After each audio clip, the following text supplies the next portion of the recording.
কথাতেই বলে সমস্ত ধুতি যারা পরে সবাই গান্ধীজি হয় না। কথা সত্যি। সব ধুতি পেহেননে वाला গান্ধী नहीं होता। আচ্ছা, এটাকে তো এইভাবেও দেখা যেতে পারে, সিভিক ভলেন্টিয়ারদের বিরুদ্ধে যত জন আক্রোশ, যত জনক্ষোভ, যত লোকের নিন্দা, যত লোকের ঘেন্না, যারা সিভিক হেটার তারা তো যা নয় তাই বলে। সিভিক ভলেন্টিয়ার তোলাবাজ, সিভিক ভলেন্টিয়ার চোর, civic volunteer cadre, civic volunteer শাসক দলের হয়ে কাজ করে, civic volunteer rapist, civic volunteer সমস্ত রকম অন্যায় করে, দুর্নীতি করে, তাদের কোনো যোগ্যতা নেই, সিভিক ভলেন্টিয়ার হচ্ছে হাত ধরে ঢুকেছে, টাকা দিয়ে ঢুকেছে, ইত্যাদি ইত্যাদি অনেক রকম কথা তো ছড়িয়ে যায়। কিন্তু সমস্ত সিভিক ভলেন্টিয়ারই কি অযোগ্য? সমস্ত সিভিক ভলেন্টিয়ারই কি ফাঁকিবাজ? সমস্ত সিভিক ভলেন্টিয়ারই কি দুর্নীতির সঙ্গে যুক্ত? এটা তো কখনো হতে পারে না। সিভিক ভলেন্টিয়ার আছে 1,36,000-এর কাছাকাছি।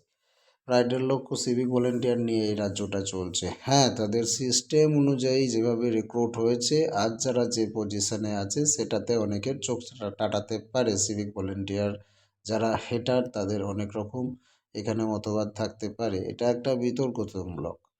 অনেকেই বলে যে সিভিক ভলেন্টিয়ারদের নিয়োগ প্রসেসটা খারাপ। তো সিভিক ভলেন্টিয়ারের যে নিয়োগ প্রসেসটা আছে সেটা অবশ্যই কিছু না কিছু জায়গায় খারাপ আছে, না হলে এত কথা হবে কেন? তার প্রমাণও আছে। সিভিক ভলেন্টিয়ারদের যেভাবে নিয়োগ করা হয়েছে সেই অনুযায়ী একটা সিস্টেম তৈরি করার দরকার ছিল, একটা রুলস আনার দরকার ছিল। রাজ্য সরকার সেটা না করে সিভিক ভলেন্টিয়ারদের এইভাবে নিয়োগ করে তাদেরকে পুরোপুরি সমাজের চোখে, জনগণের চোখে ছোট করে রেখেছে।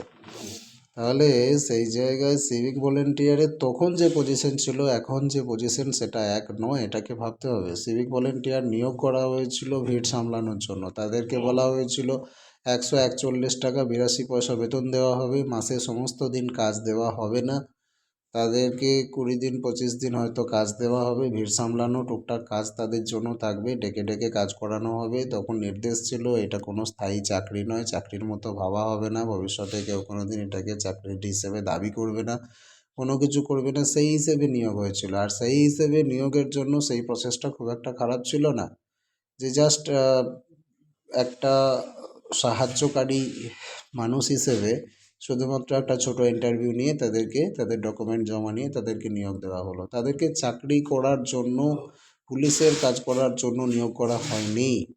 পরবর্তীকালে রাজ্য সরকার নিজেদের পুলিশের বা প্রত্যেকটা থানায় যে পুলিশের ঘাটতি রয়েছে সেটার অভাব মেটাতে এদেরকে দিয়ে বড় বড় কাজ করাতে শুরু করলো। বড় বড় কাজ করাতে শুরু করলো, পুলিশের কাজ করাতে শুরু করলো। সে মানে শুধু সিভিক কেন, তাদেরকে হোমগার্ডের কাজ করাতে শুরু করলো, কনস্টেবলের কাজ করাতে শুরু করলো। কোনো কোনো থানায় ওদেরকে দিয়ে পুলিশ অফিসারের কাজও করাতে হচ্ছে। কোনো কোনো জায়গায় দেখা যাচ্ছে সিভিক দিয়েই থানা চলছে, কোনো কোনো জায়গায় দেখা যাচ্ছে সিভিক ভলেন্টিয়ারই ট্রাফিক সামলাচ্ছে, সিভিক ভলেন্টিয়ারই ল অ্যান্ড অর্ডার মেনটেন করছে, তারাই ডায়েরি লিখছে, তারাই কম্পিউটার চালাচ্ছে, তারা অন্যান্য কাজ এমনকি রেডে পর্যন্ত নিয়ে যাওয়া হচ্ছে। এর জন্য দায়ী কারা? সিভিক ভলেন্টিয়াররা? কী করে দায়ী হতে পারে? এর জন্য সিস্টেম দায়ী। যেখানে রাজ্য সরকার তাদেরকে ভিড় সামলানোর জন্য নিয়োগ করেছিল সেটার বাদ দিয়ে তাদেরকে দিয়ে এখন পুলিশের কাজ করিয়ে নিচ্ছে। এতে সিভিক ভলেন্টিয়াররা করবে কি? সিভিক ভলেন্টিয়াররা প্রত্যেকেই যে অযোগ্য সেটা নয়। এবার অনেকের চোখ টাটায় কিসের জন্য? যে সিভিক ভলেন্টিয়ার তো 141 টাকায় ঢুকেছিল, আজকে তাদের 10,000 টাকা বেতন হয়ে গেল। কিন্তু অন্যান্য যারা চুক্তিভিত্তিক কর্মচারী আছে তাদের তো সেই পরিমাণ বেতন নেই, বেতনটা সিভিক ভলেন্টিয়ার বেশি পেয়ে যাচ্ছে। কিন্তু একটা কথা ভেবে দেখলে এটা বোঝা যায় সিভিক ভলেন্টিয়ারদের বর্তমানে যে পরিমাণ কাজ করতে হচ্ছে, যা পরিশ্রম করতে হচ্ছে, সেই তুলনায় এই বেতনটা যথেষ্ট নগণ্য। কারণ তাদেরকে দিয়ে কনস্টেবলের কাজ করিয়ে নেওয়া হচ্ছে, অথচ বেতন দেওয়া হচ্ছে তাদের বেতনের 4 ভাগ 1 ভাগ। সেই জায়গায় সিভিক ভলেন্টিয়ারদের কিন্তু কোনো রকম না সম্মান আছে, না সাম্মানিক আছে, পকেট ভর্তি আছে। তাদের পরিস্থিতি কিন্তু খুব খারাপ। আপনাদেরকে জানিয়ে রাখি, সিভিক ভলেন্টিয়ারদের অন্যায় দুর্নীতিগুলোকে আড়াল করার কোনো রকম মতলব আমাদের নেই। সিভিক ভলেন্টিয়ার তোলাবাজি করেছে সেটারও প্রমাণ আছে, সিভিক ভলেন্টিয়ার নোংরামি করেছে সেটারও প্রমাণ আছে, সিভিক ভলেন্টিয়ার অনেক রকম অভিযোগ পাওয়া যায়, কিন্তু সিভিক ভলেন্টিয়ারের নামে ভালো খবরও তো বেরিয়ে আসে, সেইগুলোর হাইলাইট কেউ করে না। আপনাদেরকে আজকে একটা আর্টিকেল দেখাবো যেখানে একজন সিভিক ভলেন্টিয়ার তার নিজের রক্ত দিয়ে প্রমাণ করে দিয়েছেন যে সমস্ত সিভিক ভলেন্টিয়ার সঞ্জয় রায় নয়। কি সেই আর্টিকেল, চলুন দেখে নেওয়া যাক। অবশ্যই ভিডিওটিকে লাইক শেয়ার করবেন, যুক্ত থাকবেন চ্যানেলের সাথে যাতে কোনো ভিডিও আপনাদের মিস না হয়, আর মতামত কমেন্ট সেকশনে জানাবেন। তো চলুন আর্টিকেলটা দেখি। আজকালের মতো একজন নামি দামি সংবাদ সংস্থা এই আর্টিকেল প্রকাশ করেছে। আজকালে লেখা রয়েছে দেখুন যে বিপদে মধুসূদন দাদা হলেন একজন সিভিক ভলেন্টিয়ার। আরজিকর কাণ্ডের পর তাদের কাজকর্ম নিয়ে একাধিক প্রশ্ন উঠলেও প্রমাণ হয়ে গেল যে সঞ্জয় রায় সিভিক ভলেন্টিয়ার হলেও সমস্ত সিভিক ভলেন্টিয়ার কিন্তু সঞ্জয় হয় না। অন্তত পূর্ব বর্ধমানের দেবাশিস দত্ত এই কথাই জানাচ্ছেন। তার স্ত্রীর রক্তের প্রয়োজনে ত্রাতা হয়ে দাঁড়ালেন শোভন সি নামে একজন সিভিক ভলেন্টিয়ার। জানা গেছে দেবাশিসের স্ত্রী হচ্ছেন অন্তঃসত্ত্বা, ভর্তি আছেন একটা বেসরকারি হাসপাতালে। চিকিৎসক জানিয়েছেন স্ত্রীর প্রয়োজন 1 ইউনিট রক্ত। হন্যে হয়ে ঘুরছিলেন তিনি, গিয়েছিলেন কালনা মহকুমা হাসপাতালে। সেখানেও না পেয়ে হতাশ হয়ে তিনি ফোন করেছিলেন পরিচিতদের, যদি তাদের কোনো পরিচিত থাকে তবে তিনি যেন এগিয়ে আসেন এই আশায়।